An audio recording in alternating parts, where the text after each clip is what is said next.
Sud Radio, Osez entreprendre, Thomas Binet. Rebonjour à tous, et vous le savez, comme chaque dimanche, c'est votre parenthèse économique pendant près d'une heure. Bonjour monsieur Thomas Binet. Bonjour Maxime. Ravi de vous retrouver en ce dimanche et au programme d'Osez entreprendre. Eh bien, une maison née dans le bruit des sabots qui est devenue d'ailleurs l'un des symboles les plus désirés du luxe mondial. Aujourd'hui, je vous emmène dans les coulisses d'une marque légendaire, Hermès, un univers où le luxe rencontre l'histoire et où chaque sac d'ailleurs cache une anecdote. Et puis nous recevons un serial entrepreneur. Il a pris un produit connu de tous, le burger, et il en a fait un phénomène qui a dépassé nos frontières avec Big Fernand. Et il a créé ou repris pas moins de 8 entreprises. Nous sommes avec Steve Burgraff, aujourd'hui président de Nautilus Food, leader de la conserve de crustacés et pas seulement. Il va nous expliquer tout ça dans un instant. Et on finira en rythme et en tempo avec Jean-François Faure, notre consultant entrepreneurial, qui va nous parler de start-up sous pression, de croissance éclair, de patience stratégique, voire d'accélération brutale. Et si le véritable enjeu, ce n'était pas d'aller moins vite que la musique. Ecoréseau Business, le magazine de référence pour entreprendre, présente Sud Radio, Osez entreprendre, la saga des entreprises. Pour commencer cette émission, mon cher Thomas, on va s'arrêter un instant sur une maison mythique, et ça tombe bien, on s'approche des fêtes, c'est le moment. Hermès, plus qu'un nom, c'est un univers de luxe et de raffinement, mais derrière les vitrines prestigieuses et la marque orange, il se cache surtout une sacrée histoire. Oui, une histoire qui commence dans les écuries, Maxime. Hermès, au départ, c'est le cuir et le cheval. En 1837, Thierry Hermès ouvre à Paris un atelier de harnais pour la haute bourgeoisie. Son exigence est telle qu'il devient rapidement le sellier attitré de l'aristocratie européenne. Ce n'est qu'au XXe siècle que la maison s'ouvre à la maroquinerie, puis à la mode, et là, 2 sacs vont entrer dans la légende. Alors si je m'y connais un peu, on parle naturellement du Kelly et du fameux Birkin. Exactement. Le Kelly d'abord, il existait déjà sous le nom de sac à courroie, mais en 1956, Grace Kelly l'utilise pour cacher sa grossesse devant les paparazzi.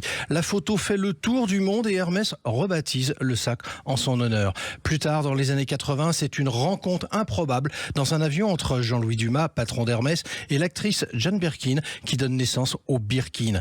Elle se plaint de ne pas trouver un sac assez grand et chic pour voyager avec son bébé.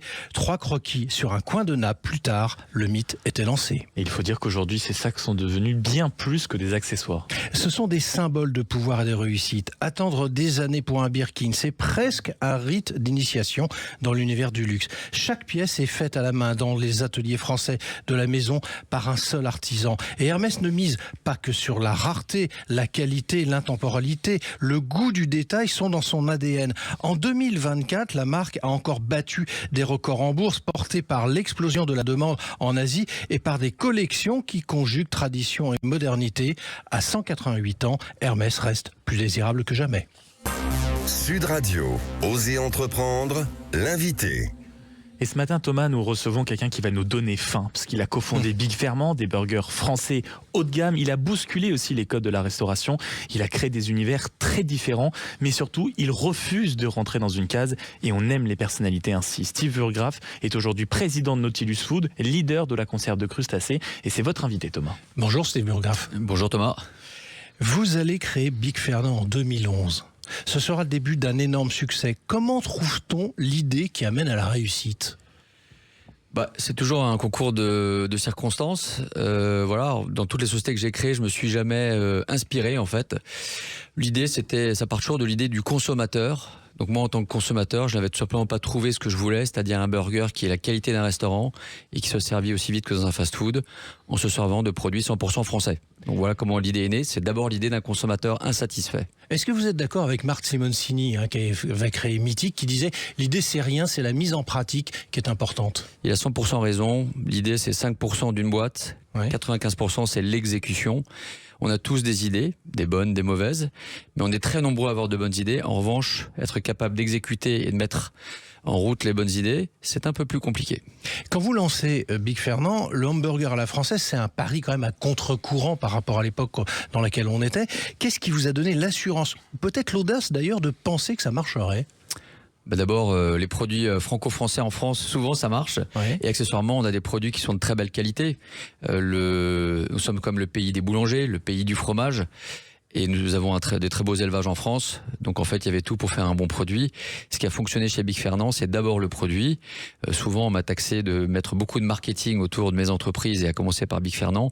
À la réalité, le meilleur ambassadeur de Big Fernand a toujours été le produit. Et je suis un homme produit. Donc voilà. Donc il y avait tout pour que ça fonctionne en France. Et ça a fonctionné. Et ça a fonctionné. Vous revendrez d'ailleurs Big Fernand en 2019, soit 8 ans après son lancement. D'autres à votre place, très sincèrement, auraient capitalisé toute leur vie dessus. Pas vous. Vous ennuyez vite ou vous fuyez le confort d'une situation établie ? Bien, ni l'un ni l'autre. D'abord, je mets beaucoup mes équipes. Alors, j'aime bien vendre les entreprises. Je trouve ça assez esthétique de vendre une entreprise. C'est un peu comme un match de rugby. C'est très beau, les belles passes, mais c'est sympa aussi de marquer des essais. Et on aime tous quand il y a des buts au foot ou des essais au rugby. Eh bien, moi, c'est exactement la même chose. J'aime bien que tout ceci se concrétise par une vente. Et accessoirement, c'est vrai que j'aime beaucoup créer. J'aime beaucoup lancer des projets, donc à un moment c'est pas que je me lasse de mon entreprise, c'est que je me lasse de pas lancer quelque chose de nouveau. Donc voilà, c'est un peu différent. Vous dites d'ailleurs que vous avez toujours été entrepreneur, enfant ou adolescent. Est-ce qu'il y avait un signe à observer qui vous permettait de penser que vous alliez créer votre propre chemin dans l'entrepreneuriat ? Bon, d'abord, ça commence toujours par des envies de liberté. Oui. Et accessoirement, j'ai toujours été très pas envieux, mais j'ai toujours aimé en fait les chefs d'entreprise. Je les considérais comme des aventuriers, donc j'avais très envie de mener une vie d'aventure. Donc la vie d'aventure quand on est entrepreneur, ça fonctionne. Donc c'est d'abord en fait des envies de liberté, d'entreprendre, et puis de sortir du cadre ou pas ? Non, pas forcément. Non, pas forcément. En tout cas, vivre comme je le sentais, comme j'avais envie de vivre. Donc, j'ai envie de manière libre et de mettre à exécution mes idées. Donc, ça a démarré en fait comme ça. C'est le début de l'entrepreneuriat. Après, voilà, il y a toujours des gens qui vous inspirent dans la vie et voilà, et des rencontres qui font que vous vous lancez. Et je me suis lancé rapidement. Justement, de la création avec Big Fernand, entre autres, vous passerez à la reprise d'entreprise en faisant l'acquisition de Nautilus Food en 2022. C'est quoi précisément cette activité ? On est donc leader de la conserve de crustacés en France. On est des gens qui font des produits de la mer transformés. On est très présent en GMS avec notre marque Nautilus et Côté Mer. Une usine de saumon fumé dedans qui est présente dans les réseaux bio. Bref, c'est un groupe établi qui existe depuis 30 ans, qui faisait des produits de qualité et que j'ai repris avec mon associé Mathias Donne qui était le président de Mondelez. Donc c'est aussi une aventure humaine et ce sont donc des produits uniquement des produits de la mer distribués dans différents types de réseaux. Alors vous êtes passé de la création à la reprise, c'est un autre métier quand même objectivement. Comment passe-t-on de l'un à l'autre ? Là encore, c'est une aventure nouvelle. Donc moi qui aime bien les aventures, je trouve ça chouette.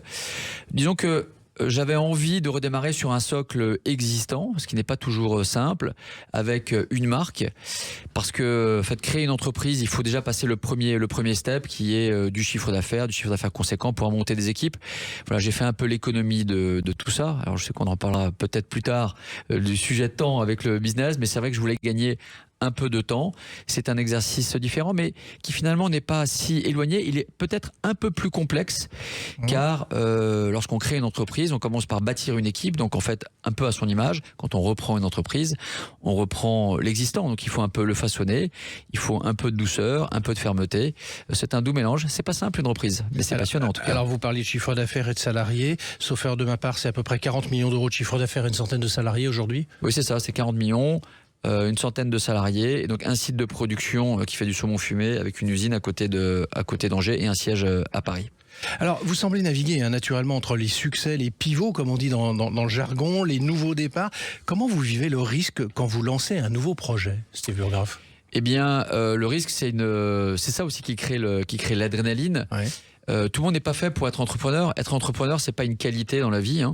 Je pense que il y a des gens qui sont à la base plus fait pour être chef d'entreprise. Il faut un peu ce goût du risque. Aujourd'hui, c'est un petit peu le risque, c'est un peu presque l'élément moteur au départ. C'est se mettre en danger pour vivre des choses un peu extraordinaires au sens littéral du terme. Et je veux dire que l'entrepreneuriat n'est pas avare sur le sujet. On a toujours des bonnes et des mauvaises surprises. Et en fait, c'est le risque qui est moteur là-dessus. À un moment, il faut un peu le dépasser. Mais en fait, quand on a toujours été entrepreneur, on n'y pense plus tellement en fait. Alors après avoir créé autant d'univers différents, vous voyez où dans 5 ans ? En créateur ou en gestionnaire d'entreprise ? En d'autres termes, Nautilus, c'est pour la vie maintenant ou vous avez à voir la même démarche que vous avez eue pour Big Fernand il y a quelques années? Je ne m'inscris jamais dans un calendrier, donc je laisse vivre l'entreprise. J'essaye d'abord de répondre à mes premiers objectifs, qui est d'avoir une société qui gagne de l'argent, qui se développe, une équipe avec laquelle j'aime travailler, parce que le facteur humain est très important pour moi, c'est mon confort de travail tous les jours. Donc je n'ai pas de plan à 5 ans, je ne suis pas un financier, je suis un opérationnel. Voilà, idéalement, j'adorerais que la société puisse se développer. Y aura-t-il d'autres aventures? Peut-être, mais ce n'est pas une certitude. Voilà, je n'ai pas de plan préétabli. C'est ça aussi qui est sympa dans l'entrepreneuriat. Alors, on va arrêter notre échange de ce dimanche matin sur cette question, Steve Burgraff. Beaucoup de gens nous écoutent et rêvent de se lancer, mais n'osent pas franchir ce pas. Si vous deviez leur donner un conseil de manière à éviter d'échouer, ça serait quoi le conseil que vous avez d'ailleurs peut-être le plus pratiqué? Mon premier conseil, c'est vous n'êtes peut-être pas fait pour être chef d'entreprise, donc ne vous inquiétez pas de ça. Il y a des gens qui font des très belles carrières en tant que salariés, qui gagnent très bien leur vie, qui sont très épanouis. Donc je le redis, c'est pas une fin en soi. Il y a beaucoup d'émissions aujourd'hui, de magazines qui parlent de chef d'entreprise et qui mettent ça un peu en valeur comme, entre guillemets, un peu les héros des temps modernes. Donc ne courez pas après ceci. Voilà. Et puis après, il y a aussi une question de moment et d'environnement. Il faut déjà un environnement qui soit porteur. Quand je dis porteur, c'est des gens qui vous entourent, qui croient en vous, car malheureusement, vous trouverez toujours des gens pour vous dire que ce que vous allez faire ne va pas fonctionner. Donc entourez-vous des gens qui ne croient qu'en vous, même quelquefois aveuglément. Merci à vous. Merci beaucoup Steve Burgraff d'être passé du côté d'Oser Entreprendre. Et je rappelle donc que vous êtes le président, entre autres, de Nautilus Food. Sud Radio, Oser Entreprendre, les essentiels de l'entrepreneuriat. Et pour conclure cette page d'Oser Entreprendre, mon cher Thomas, on va se fixer un rythme, vous et moi, presque de tango, parce qu'on ne doit parler ni de vitesse, ni de lenteur, mais de rythme. Et en entreprise comme en musique, c'est ce qui peut tout changer. Oui, Maxime, et Jean-François Faure est avec nous ce matin. Jean-François, vous êtes à la fois entrepreneur et investisseur, et vous nous dites que le plus dur pour une entreprise, ce n'est pas d'aller vite ou lentement d'ailleurs, mais de trouver son propre tempo. Exactement, Thomas. Regardez Hermès, dont vous avez parlé tout à l'heure. C'est une montée en puissance très progressive, alignée sur un savoir-faire rare et une clientèle plutôt patiente. Et à l'inverse, juste à côté de moi, on a Steve Burgraff qui a su faire croître Big Fernand en quelques années parce que le projet, le marché, le moment le demandait. Et alors le point commun, ils ont chacun choisi le bon tempo. Et ça, ce n'est pas toujours simple pour un entrepreneur. Alors non, et je parle d'expérience. Dans les startups, beaucoup échouent parce qu'on leur impose un rythme artificiel. Prenons le cas des levées de fonds ou la fameuse rentabilité à 5 ans. On pousse à accélérer même si le produit, le marché ou les clients ne sont pas toujours prêts. Alors que parfois l'urgence, c'est d'attendre. Mais oui, comme en musique, le rythme ne vient pas de l'instrument mais de l'intention. Une même mélodie peut être jouée trop vite, trop tôt ou sans respiration et tout devient confus. Dans un projet d'entreprise, il y a des moments où il faut marquer une pause, laisser retomber une tension, attendre le bon signal du marché. À d'autres moments, il faut savoir accélérer vite, surprendre, profiter d'une ouverture. Mais alors Jean-François, qu'est-ce qui compte le plus en définitive? Alors ce qui compte le plus, c'est un peu comme en photo, c'est être décisif, d'être en phase avec ce que le projet demande, ce que le client attend et ce que le marché supporte. Et pour ça, il faut parfois se taire, observer, écouter, puis jouer juste en écoutant son intuition. Merci Jean-François. Merci beaucoup, mon cher Thomas. On se retrouve donc dans un instant avec Oser Investir. Sud Radio, Oser Entreprendre, Thomas Binet.